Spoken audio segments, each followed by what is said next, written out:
ప్రధానమంత్రిని చేస్తారనుకున్నాడు ఆయన. రైట్. ఇప్పుడు ఏపీ పాలిటిక్స్లో ఒకసారి వెళ్తే ఆ షర్మిల అదే అంటున్నారు కదా, చంద్రబాబు బీజేపీ కోర్టు రకరకాల. అదే నిన్న కలిసి వచ్చి మాకు మా తమ్ముడు అన్న లోకేష్ అని లేకపోతే ఇవన్నీ నమ్మటానికి తెల్లారేసరికి ఆమె ఖండించుకుంటా. ఇప్పుడు పైగా ఆమె ఏమంటున్నారు, చంద్రబాబు డైరెక్ట్గా బీజేపీకి ఉన్నాడు, అది కనపడుతుంది, ఇది జగన్ది కనపట్టలా, అది ఇంకా పెద్ద మోసం. సరే, అంత డైరెక్ట్గా కనపడితే నువ్వు కాంగ్రెస్ పార్టీ తరఫున ఉన్నావు, మీరు అక్కడికి ఎందుకు వెళ్ళారు?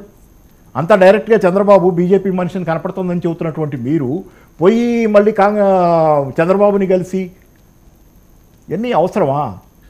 నిన్నయో కలిసి పెళ్లి కార్డు ఇవ్వటం వారికి కాదు, చాలా వ్యక్తిగతమైనటువంటి ఇదిలో కూడా, అంటే వాళ్ళంతా నా బంధువులు అన్నట్లు, ఆత్మ బంధువులు అన్నట్లు మాట్లాడిన మీరు ఇవాళ వచ్చి డయాస్ ఎక్కి చంద్రబాబు డైరెక్ట్గా బీజేపీతో లాలూచి, జగన్ ఏమో పరోక్షంగా లాలూచి, కాబట్టి జగను చంద్రబాబు సేము, జగన్ కంటే చంద్రబాబే పెద్ద ఇది అని మీరు తెలియకుండానే చెప్తున్నారు. నిన్నటిది మర్చిపోతారా జనం? నిన్నే కదా జరిగింది, ఎన్నాళ్ళైంది మర్చిపోవటానికి?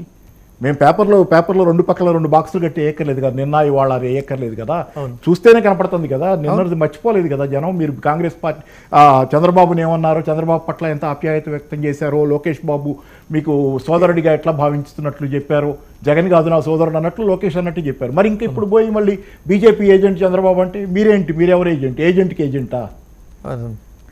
రైట్. అంటే ఏం జరుగుతుంది ఏపీలో కాంగ్రెస్ అంతా కూడా షర్మిల ఏకం చేయగలుగుతుందా?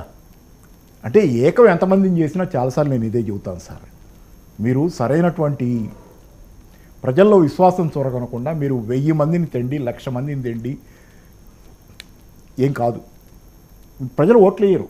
ప్రజలు